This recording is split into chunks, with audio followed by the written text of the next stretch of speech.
cool Oh, sweatshirt. is this Nate. like a 3-nail sandwich right now? Like, how come you didn't bring You're me a just sweatshirt? sad you don't have one. Nate, Because just I'm Man. sponsored.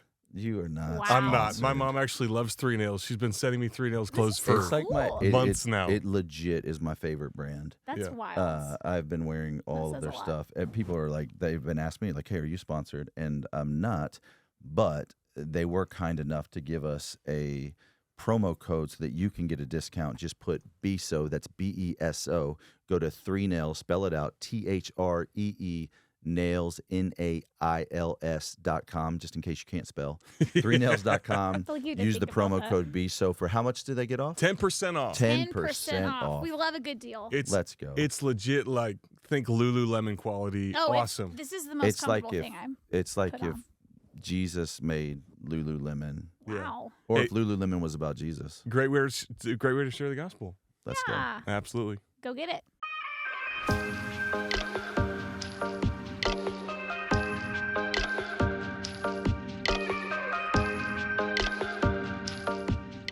Thanks for tuning in to Becoming Something, where we promise to keep the conversation honest and real for young adults in their 20s and 30s. Every moment we live is training for a future moment, and that's why we do this podcast, because we want you to be prepared for everything that life is going to throw at you. Our hope with this podcast is that it would help you become all that God desires you to be. So with that in mind, let's jump right in to this week's episode of Becoming Something.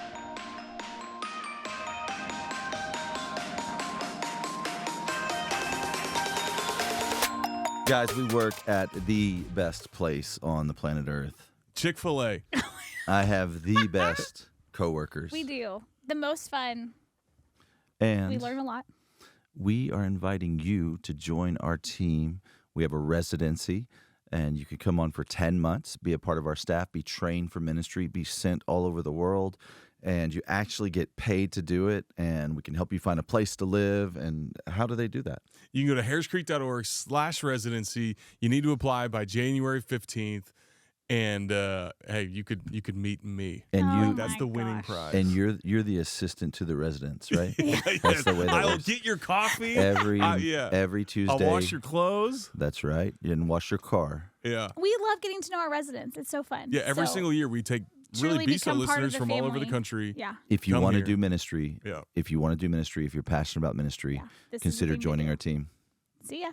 What's up, podcast world? It's your boy JP in the podcast studio with Nate What's up? How you doing? and Kathy. Hi. Wow, you're rocking some pink shoes. Well, I got you're- a pink shirt In a on. pink shirt. Wait, did you? It's not spring. I thought we were doing Easter today. Yeah, it seems You, like it. you do look very professional. Like he you have an looks- interview or something. Oh, I'm interviewing Lee Strobel today.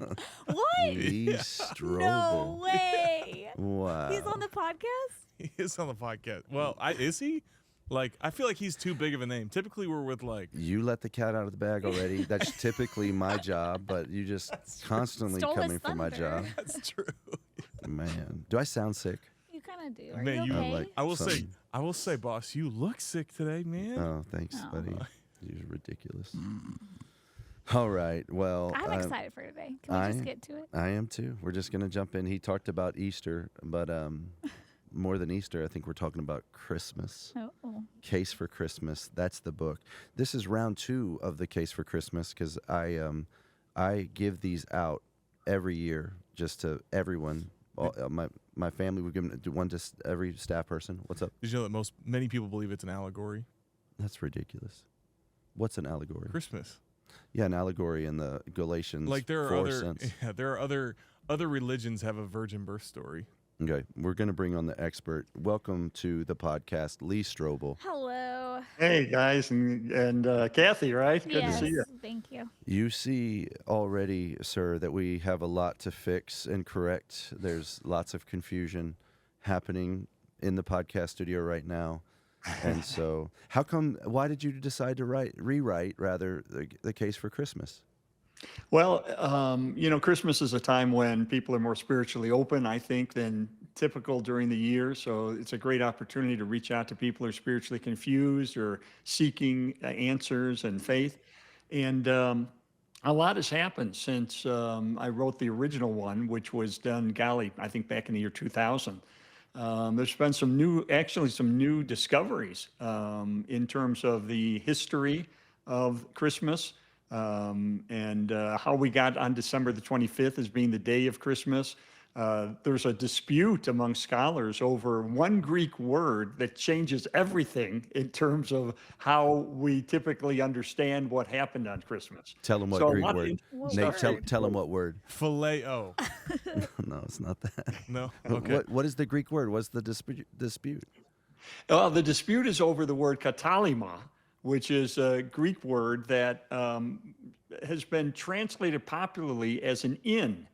And so when it says in the Gospels that because of the census, Mary and Joseph went to Bethlehem to register for the census, and they're arriving, and she's about to have the baby, and they go to an inn, and the mean innkeeper says, "Sorry, no room at the inn," and so they go off to either a cave or a stable. They have the baby in the midst of the animals there, and then the newborn Jesus is put in the clean hay of a manger. Well, that's probably not what happened. What? Tell us. I think the It best is allegory. You were Well, I right. know. It is It's all- allegory. yeah. It all hinges on that word katalima, which is a Greek word that some people have translated through the years as being an inn, that there was no room for them at the inn. But that's probably not the accurate translation. Let me give you kind of the background. The typical house in first century Bethlehem was one big room divided into two parts.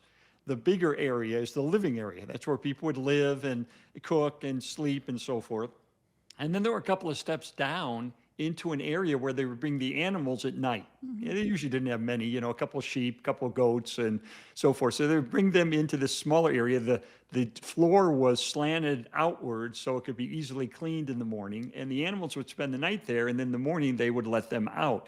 And there were a couple of steps up to the larger living area. And sometimes the animals would come upstairs because they were like pets. If you ever seen a baby goat, they're very cute. And so sometimes the animals would come up to the living area. And so there were mangers in both the living area and in the animal area. Well, some of the wealthier homes had what was called a katalima, which was a guest room. And it had a separate entrance, and they had that opportunity to have like two living areas. Well, many scholars would translate the Greek in the gospel accounts as being not that there was no room for them at the inn, but there was no room for them in the guest room. And so, in fact, the NIV, that's how the NIV translates it. There's no inn or innkeeper in the NIV. And in fact, as far back as the year 1395, John Wycliffe, in his translation, translated it as guest room. And so what apparently happened is Mary and Joseph were arriving in Bethlehem. By the way, we don't know if they were on the verge of giving birth at that point. All the Gospels say is while they were in Bethlehem, Mary gave birth. Well, we don't know if that was in Bethlehem 4 hours or 2 weeks. So we don't know if there was an urgent situation. But they didn't go to an inn. By the way, it would be totally socially inappropriate, not just inappropriate, but a disaster if an innkeeper would turn away a pregnant Jewish woman who was about to give birth. He would be ostracized from the community. That just would not happen. Besides which, we don't even know if there was a commercial lodge or inn in Bethlehem. It was a smaller community. It wasn't on major roads.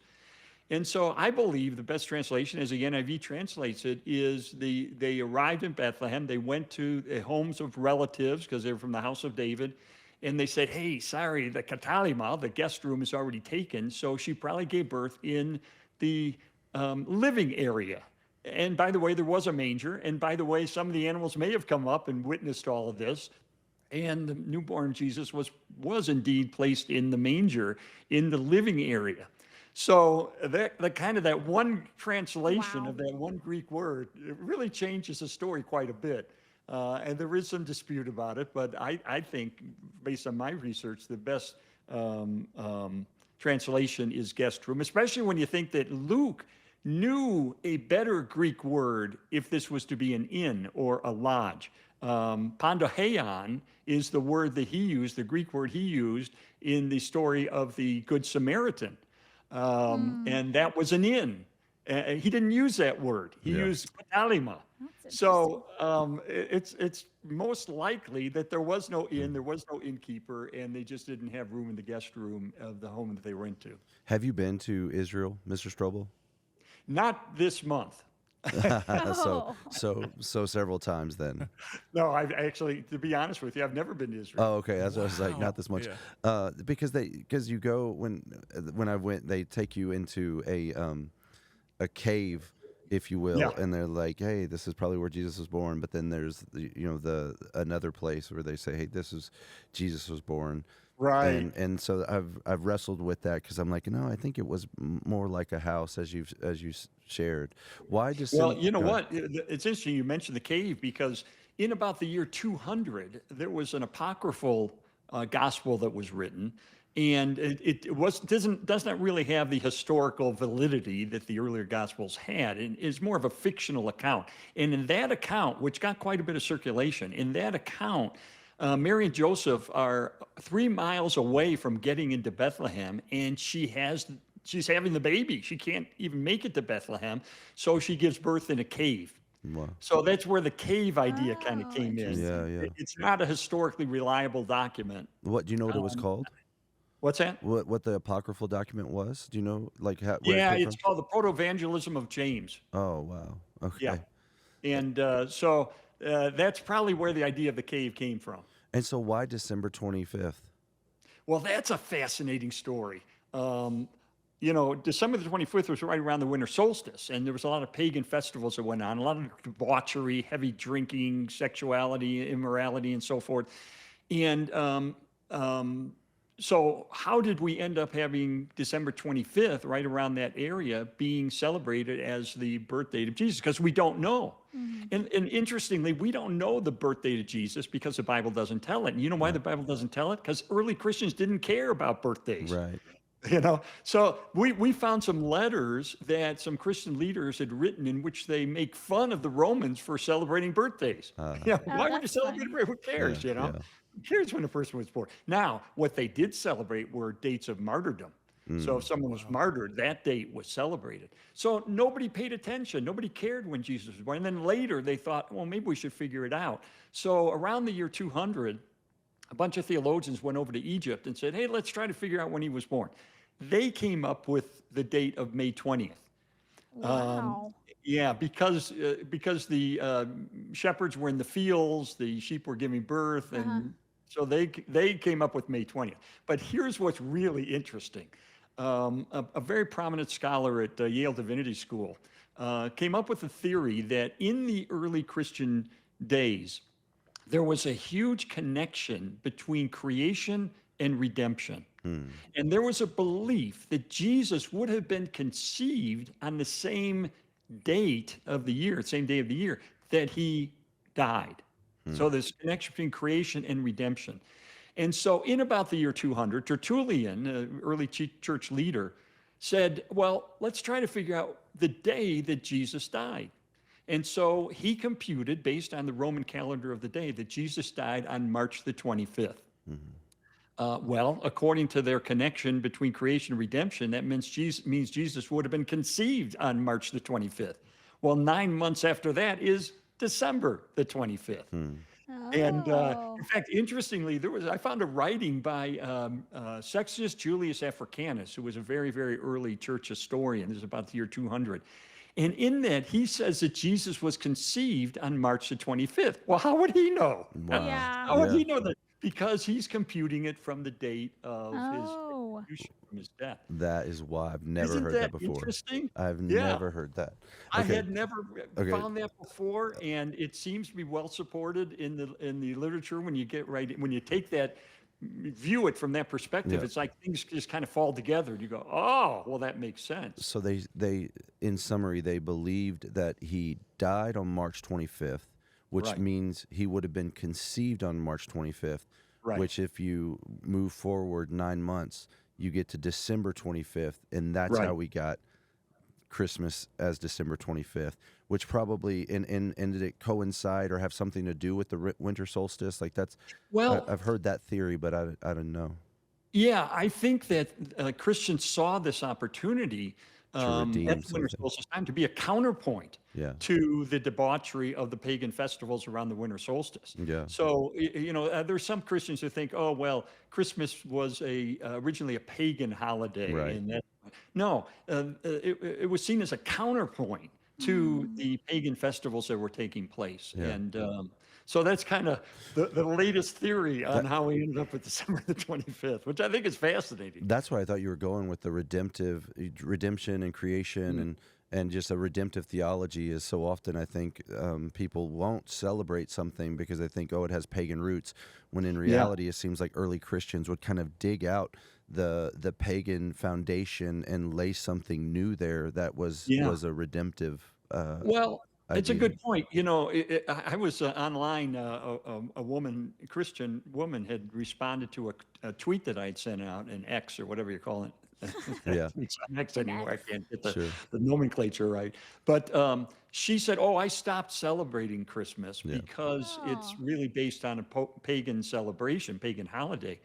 And for instance, the Christmas tree, if you go back yeah, to Jeremiah, he specifically condemns these people who are taking trees and decorating them with gold and silver. yeah, And so therefore the Christmas tree is pagan. I said, no, wait a minute. If you read carefully what's written in Jeremiah, it says that craftsmen were taking trees and crafting idols out of them yeah, and hanging gold and silver on them and worshiping them. And Jeremiah's point was, hey, this is a dead, mute, um, false god that they are celebrating. Why not celebrate the living God? right. And so this idea that the Christmas tree grew out of that. You don't worship a Christmas tree, Yeah, right? And the other thing I like to say is, well, wait a minute. What do you think the name of the first month of the year is? It's January. mm, Well, when you say January, are you endorsing the pagan god Janus? Because Mm. that's where we got the name January. right. It's from a pagan god who Sure. did not exist and was worshipped in ancient times, Janus. Yeah. And so if you're going to use the word January, you're just as guilty of sliding into paganism Yeah. as you would if you're celebrating with Christmas trees. So we're on with the leading apologist, or I'll say one of the leading apologists of our day, Lee Strobel. He has authored many books, the most recent being The Case for Christmas. The one before this was, I think, Seeing the Supernatural. Is that right? Yeah. And Yep. and we've had you on and talked about that before. Incredible book. Please pick it up, Seeing the Supernatural. And now the Case for Christmas. Any hot take? So and I just want to say here, the leading apologist of our day is giving you permission to celebrate Christmas. So Hey. hang your stockings and decorate the tree, and be generous to others in the name of the birth of Christ. What any thoughts on the wise men, the magi? Were there The three? gifts, yeah. Were there Yeah. three? Were there How old was 300? Jesus when they got there? I've Yeah, these are interesting questions. The Magi, they're not very well described in Scripture. We don't know a lot specifically about them. There were probably more than three. In fact, the entourage certainly was to Yeah. go to travel there and so forth. And they did give at least these three gifts: gold, frankincense, and myrrh. That represented, the gold represents the royal role of God. The frankincense represents the divinity of Jesus. The myrrh was used in embalming. Mm, Kind of foreshadows Yeah. the crucifixion in a way. But I think what's important about the story about the Magi, because we don't know a lot. We know that they're probably astrologers, they came to pay tribute to the newborn Jesus. Or he wasn't newborn by the time they got there. In fact, that's why Mhm. King Herod, ordered the killing of all the male children under the age of 2 in Bethlehem to try to eliminate his rival, who he saw Jesus being. But here's what I think is important about the Magi. The Jewish anticipation of the coming of the Messiah was that he would be a political leader who would eliminate all the enemies of the Jewish people and set them up as being kind of the rulers of the culture. But the story about the Magi tells us that, no, wait a minute. The promise of the Messiah extends beyond the Jewish people to all humanity, because they weren't Jewish. So here they're coming, non-Jewish people coming to worship and pay tribute to the newborn Messiah. So it opens the door to the Gentiles, Yeah. Coming into a relationship with God through the Messiah. Right. And it kind of broadens the whole thing. This is not just a Jewish Messiah just for the Jewish people. He is a Messiah for Israel and the world. Right. And so I like that thinking about the Magi in that sense. Yeah, out the gate, because it doesn't. Then there's this like focus on Israel and God's chosen people and the nation of Israel, the Jews, until in Jesus is there. Really, the Gerasene demoniac, he goes after the Sea of Galilee, and until then he's like, hey, don't tell anybody, my time has not yet come. And then this guy is really sent out to tell the Gentile nation, and then Paul in his letter to the church in Galatia, the province Galatia, he's really saying, hey, you don't have to follow the Mosaic law. You are saved by grace. You have to understand that this message is for you, and so I love that there's a foreshadowing there right at the birth with the Magi. And so that's why I did this book, The Case for Christmas. I'm so glad, JP, that you have the previous edition that you give away. And I just got home from a trip last night. I was out in Medford, Oregon, speaking at a men's event.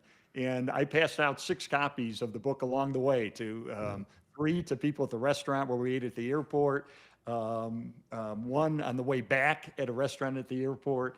The woman that ran the lodge where we stayed, I gave her a copy. So, what I love about this book, it's retail $5. Yeah. And you can get it, for as little as $2.50 on the internet. Yeah. And so I had to buy them myself. I bought 300 copies. And my goal is to give them away between now and Christmas to people I run into. that. The gospel is in it. And my prayer is that God will use it to bring people to the Lord. I buy them in bulk. I bet I've given out 600. Not to one up, awesome. to one up you, but I bet I take have. your 300 And, and I mean, it's double Why it. did you charge me $500? Well, yours was autographed. Oh, that's right. I had written his name in yours. So Why do you feel so passionately to give that out? Well, because in Christmas season, people are more spiritually open. I think that's pretty clear. Any pastor will tell you that if a non-believer is going to come to church, it's probably going to be at Christmas. yeah, It's not going to be on May 23rd or whatever. Yeah. It's probably maybe the at real Easter. Christmas. Yeah. Yeah, May 20th. Yeah, right. But it's probably going to be on Christmas, and so I think people are more spiritually open, and I want to seize that opportunity. And even when I was an atheist, I loved celebrating Christmas. I didn't celebrate it in a religious way, but what's not to like about So Christmas? fun, People are yeah. friendly. You go to parties, you get drunk, you get gifts, and so I loved Christmas. What I didn't like about Christmas was when a Christian would try to tell me it's based on the birth of Jesus. Yeah. Then I would react against that. But Yeah. at least I was open to something during the Christmas holidays, and I actually had an experience. It was interesting at the Chicago Tribune. I was new as a reporter in 1974, and one of my assignments was to do a 30-part series on destitute families in Chicago. Profile a family every day. So I'm an atheist. What do I do? Okay, I got to talk to a bunch of poor people. So I found this one family who lived on West Homer Street, and they were absolute destitute. This woman, Perfecta Delgado was her name. She was 60 years old. She had severe arthritis. She couldn't work. She was raising 2 grandchildren. One was 14, one was 13, and one was 11. They had nothing. The 2 girls had 1 dress each and 1 thin gray sweater between them. And so when they would walk off to school in the morning, which is about a half a mile away, and this is Chicago in November, one of them would wear the sweater halfway, And while the Aw. other sister shivered, and then she'd give her the sweater, and the other one would shiver the rest of the way to school. Oh, Their man. little hovel they lived in had nothing. It was absolutely barren. There was no picture on the wall. There was no rug on the floor. There was no furniture. There was no food. There was no refrigerator. No appliances. All there Wow. was a rickety card table and 1 cup of rice. That was it. That's all they owned. So I did this article on them, and it was published on Thanksgiving Day. And I put their address in the article, because my hope was maybe the readers of the Tribune would help them. So on Christmas Eve, I'm in the newsroom of the Tribune. Nothing's going on news-wise on Christmas Eve. And I thought, I'm going to go visit the Delgados, see how they're doing. I drive out there. The granddaughter opens the door. It looked like Macy's inside. What? I mean, the Tribune readers had showered Wow. them with there was a refrigerator, there was food, there was appliances, there was carpet, there was a Christmas tree with unwrapped, wrapped presents underneath it. They sent thousands of dollars in cash, but here was the thing that blew my mind.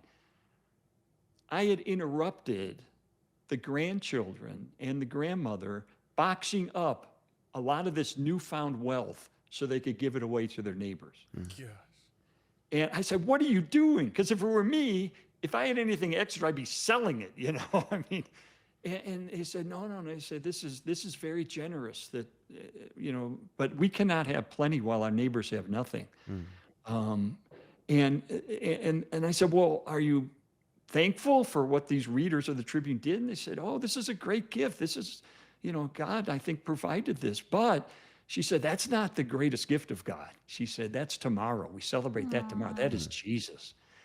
And here was this home of people. And even when they had nothing, there was no sense of anger or victimization there. They trusted. They had a very subtle but real faith. And to see them living out this faith by giving away much of what they had been given told me as an atheist, wait a minute, my heart was as barren as their hovel had been. Wow. I had everything I needed materially. I had success, I had money, but my spirit, my soul was just withered. And they had nothing. They started with absolutely nothing. But they trusted that God would take care of them. And here they are sharing this with other people in a very generous way. And I thought, there's a lesson here for me. Maybe this Christmas thing is a little more than getting drunk at a party. Maybe it's more than giving a gift. Maybe this Jesus thing has something more to it than that, because it was clearly sustaining them in the midst of their poverty. So I file that away in my heart and in my mind. And I would think back about the Delgados many times through the years. And they planted a seed that day by their faithfulness to God and their generosity in the midst of what they were going through. They planted a seed in my heart. That is so good. Well, guys, that was a gift we got to unwrap. Am I right? Oh, I see what you did there. I don't see what you did there. That, man, Like, I Lee's love, a gift. I love that dude. I just learned a lot. There's a And lot. honestly, I'm not the person that feels so interested in all of that, but it's the more you know, the more That stuff why stirs things my faith. I'm get- like, Do y'all, yeah. Is there anybody in your life that's like, I'm not celebrating Christmas? Like, who's a believer? Oh, there. I no. mean, there have been people that have come up to me at Harris Creek or No, emails, and That's for sure a thing. Wow. Which is so sad, because it's the most joyful time of the year. Totally. I'm a big Christmas gal. What's your favorite Christmas tradition? I Yeah. just a lot of questions about Kathy after Halloween. She's making spooky pretzels and Spiderweb yeah. I'm like, pretzels that were When did you decorate for awesome. Christmas? Okay. We decorate before Thanksgiving because we go out of town the whole week, and I don't like to come back and not be in the is that your spirit. Cabo week? It's in Fort Worth. But we have a cool tradition. I make Grinch pancakes, so they're green, and we decorate the Christmas tree, which means I do a lot of the decorating, and I save a few ornaments for the kids. But it's a really sweet thing. We look forward to it, and then it's like I'm a mom that start- struggles with control. No, it's not that. They don't care. They're over it. They have an attention span of 30 minutes, and so we make the Grinch pancakes. Wow, 30 minutes and would be then- amazing. And then they put on the ornaments, and they Nate have a doesn't even tree have in their attention room span that of they 8 decorate seconds. themselves. They can decorate that one however they want. So it's really sweet. Do y'all have any? Like, Well, When do Hilton y'all camps decorate? always go to the Pokluda's house for Christmas. Every year, man. Every year. That's my favorite cool. tradition. Wow, thanks for the Bring invitation. the gifts. I make Well, him. it's like- I make him Santa Claus pancakes. it's a be. We call it Be So Christmas. Oh, We- I guess I'm just busy on no. Christmas or something. Maddie was there last Okay. last year. That's fine. I'd rather be with my family on Christmas. Oh, I thought we were family. Well, we kind of are. I thought The we were family you don't family. choose. Okay. Christmas, right. that was a great episode. I Yeah. learned a lot, Yep. and he's amazing. Can we get him back another time? Yeah. I we'll have him so back. many more questions. We'll have him back. We hope you guys have the merriest Christmas ever. Yeah. I hope that's a Is helpful. Christmas Spanish? Feliz Navidad. Navidad is Like Spanish. Mas Christ? More Mas Christ? Oh, Christmas. I don't know, but just he started went, to yeah. think. He and Maybe I are he'll both well investigate educated. that for your his next He and I are book. both the most well educated. I was in waiting this for you room. to jump in and most explain some of those one. Greek words. Yeah. Well, Phileo. Since you went to seminary. yeah, agape. Yeah. Eros. All right. We love you guys. We'll see you next week. Bye.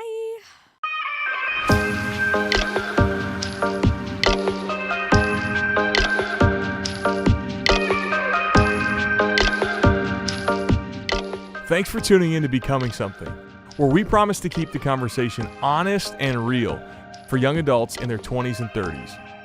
Every moment we live is training for a future moment, and that's why we do this podcast, because we want you to be prepared for everything that life is going to throw at you. Our hope with this podcast is that it would help you become all that God desires you to be. To find out more, visit becomingsomething.com.